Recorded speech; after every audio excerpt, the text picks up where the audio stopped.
नमस्कार, मी डॉक्टर शरद देशमुख, गॅस्ट्रोएंटरोलॉजिस्ट आणि liver specialist म्हणजेच पोट व लिव्हर तज्ज्ञ, मेडिलिव्ह मल्टीस्पेशालिटी हॉस्पिटल, द्वारका, नाशिक. आज आपल्या चर्चेचा विषय आहे इरिटेबल बाउल सिंड्रोम म्हणजेच IBS, ज्याला आपण मराठीमध्ये चिडचिडे आतडे असं बोलू शकतो. IBS हा एक कॉमन प्रॉब्लेम आहे आणि तो भारतातील जवळपास 15 ते 20% रुग्णांना IBSचा त्रास आहे. IBS एक फंक्शनल डिसऑर्डर आहे. थोडक्यात म्हणजे IBS मध्ये आपल्या आतड्यांचे स्ट्रक्चर, रचना ही नॉर्मल असते. फक्त त्या आतड्यांच्या किंवा पचनसंस्थेच्या कार्यप्रणालीमध्ये बिघाड झाल्यामुळे आपल्याला IBSची लक्षणे जाणवतात. IBS हे प्रामुख्याने वय वर्ष 50 पेक्षा कमी आणि स्त्रियांमध्ये कॉमन असते. तसेच जर एखाद्याला फॅमिली हिस्ट्री असेल IBSच्या लक्षणांची, तर अशा व्यक्तीमध्ये IBSची लक्षणे जाणवतात. तर आपण जाणून घेणार आहोत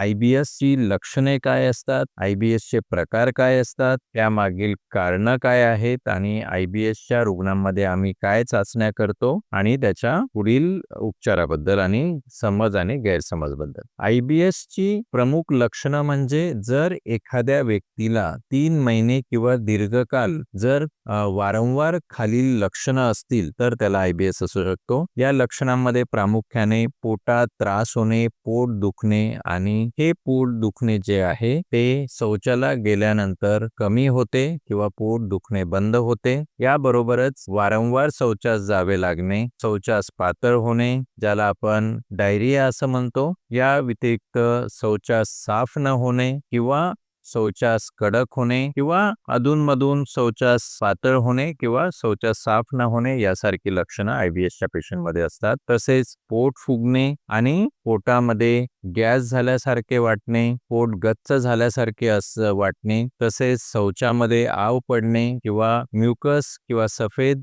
पदार्थ शौचामध्ये येणे, ही सर्व लक्षणं IBSची आहेत. या व्यतिरिक्त जर एखाद्या रुग्णामध्ये ही लक्षणं 50शी नंतर जाणवत असतील किंवा शौचामध्ये रक्त जात असेल, त्याला अवेळी झोप मोडून त्याला शौचास जावे लागत असेल किंवा भूक मंदावली असेल, वजन कमी होत असेल, ताप, उलट्या यासारखी लक्षणं असतील तर ही नक्कीच IBSची नसतात. या व्यतिरिक्त जर एखाद्या रुग्णाच्या फॅमिली हिस्ट्रीमध्ये जर 40च्या अगोदर पचनसंस्थेचा कोणता कॅन्सर असेल तर अशा व्यक्तींनी आपल्या गॅस्ट्रोएंटरोलॉजिस्टचा सल्ला घेणं गरजेचं असतं आणि आपल्याला IBS नसून दुसरा कोणता आजार आहे का हे जाणून घेणं गरजेचं आहे. यानंतर आपण जाणून घेऊया IBSचे प्रकार काय असतात. तर IBS हे प्रामुख्याने 3 प्रकारचं असतं. पहिलं म्हणजे IBS डायरिया, म्हणजेच त्याला आपण अतिसार असं म्हणतो. यामध्ये रुग्णाला वारंवार शौचास जावं लागतं आणि शौचाला पातळ होते. दुसरं असतं IBS कॉन्स्टिपेशन. यामध्ये शौचाला कडक होते किंवा शौचास 1-2 दिवस होत नाही आणि जर एखाद्या व्यक्तीस शौचास वारंवार जावं लागतं पण त्याला पोट साफ झाल्यासारखं वाटत नाही, याला IBS कॉन्स्टिपेशन किंवा बद्धकोष्ठता असे म्हणतात. आणि तिसरा प्रकार म्हणजे मिश्रित IBS मिक्स. यामध्ये अतिसार आणि बद्धकोष्ठता हे आलटून पालटून लक्षणं जाणवतात. यानंतर आपण जाणून घेऊया की IBS म्हणजेच इरिटेबल बाउल सिंड्रोम होण्यामागची कारणं काय असतात. तर यामध्ये प्रमुख कारण म्हणजे आपल्या ब्रेन गट ॲक्सिसमध्ये म्हणजेच मेंदू आणि पचन संस्थेमध्ये जे काही कम्युनिकेशन आहे यामध्ये जर बिघाड झाला तर आपल्या आतड्यांच्या कार्यप्रणालीवर परिणाम होतो आणि त्यामुळे IBSची लक्षणं जाणवतात. हे होण्यामागचं प्रमुख कारण म्हणजे रोजच्या जीवनातील ताणतणाव, घरातील लहानपणी जर एखाद्या व्यक्तीच्या मनावर काही आघात झाला असेल, अवेळी जेवण, झोप व्यवस्थित न घेणे यामुळे आतड्यांच्या कार्यप्रणालीत बिघाड होतो. आता आपण जाणून घ्या नेमकं आतड्यांच्या कार्यप्रणालीत बिघाड होतो म्हणजे नेमकं काय. तर यामध्ये कधी आतडे मूव्हमेंट करतात त्यामुळे अन्न लवकर शौचातनं बाहेर पडतं, त्याला जुलाब होतात किंवा आतड्यांची हालचाल मंदावते, त्यामुळे त्याला कॉन्स्टिपेशन होऊ शकतं. आणि या आतड्यांचे वारंवार जर आपल्याला इन्फेक्शन होत असेल तर आपल्याला पोस्ट इन्फेक्शियस IBS यासारखी लक्षणं जाणवतात.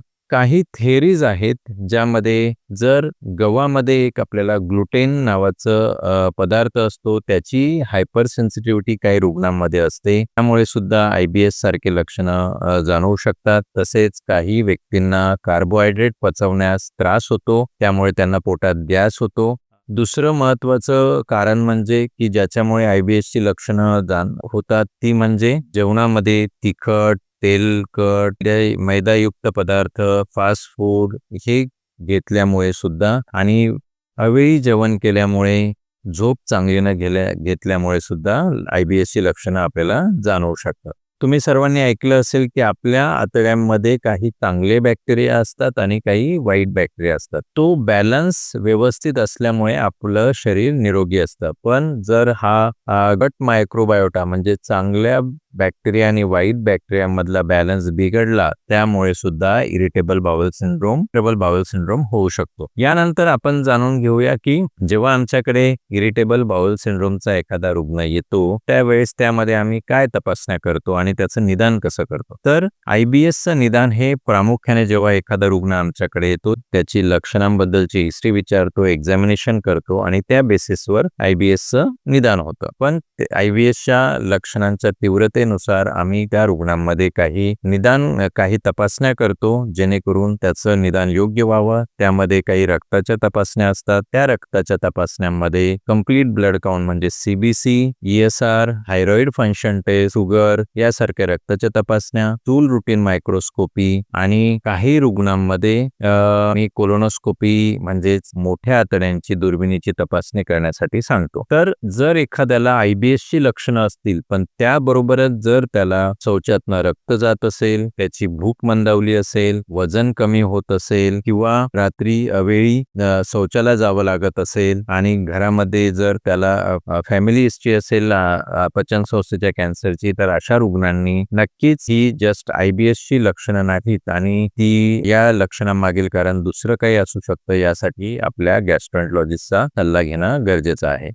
IBS हा आजार मी जसं सांगितलं की हा दीर्घकालीन चालणारा आजार आहे. याचे काही दीर्घकालीन आपल्या शरीरावर दुष्परिणाम नाही किंवा यामुळे आपल्याला काही मोठा आजार होत नाही, जीवघेणा आजार होत नाही. हा आजार जीवघेणा नाही. या आजाराची लक्षणं असणाऱ्या व्यक्तीचं क्वालिटी ऑफ लाईफ हे डिस्टर्ब होतं आणि त्यामुळे त्याला थोडा त्रास होतो. आता जाणून घेऊ की IBS बद्दल काही समज आणि गैरसमज आहेत. यामध्ये काहींना वाटतं की IBS हा बरा होणारा नाही. तर मी तुम्हाला सांगू इच्छितो की IBS हा व्यवस्थित आपल्या आहारात बदल केल्याने, लाईफस्टाईल चेंज केल्याने, रेग्युलर व्यायाम केल्याने याच्या लक्षणांमध्ये आपण नियंत्रण आणू शकतो आणि चांगलं आयुष्य जगू शकतो. तसंच दुसरा एक गैरसमज आहे की IBS हा एक मानसिक आजार आहे. नक्कीच हा मानसिक आजार नाही. फक्त आपल्याला येणाऱ्या स्ट्रेस किंवा ताणतणावामुळे याची लक्षणं वाढतात. ताण हा एक घटक आहे ज्यामुळे IBSची लक्षणं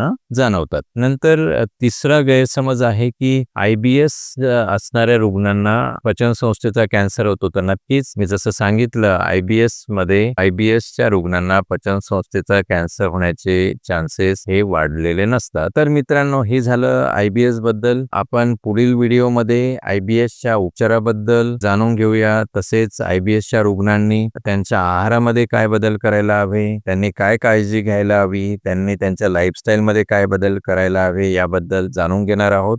जर IBS बद्दल अजून काही शंका असतील तर आपण मला medilivhospital@gmail.com इथे ईमेल करू शकता किंवा 8080883074 या नंबरवर तुम्ही मला व्हॉट्सअप करू शकता. जर आपल्याला हा व्हिडिओ आवडला असेल तर नक्कीच आमच्या चॅनलला सबस्क्राईब करा आणि हा व्हिडिओ आपल्या मित्रांबरोबर शेअर करा.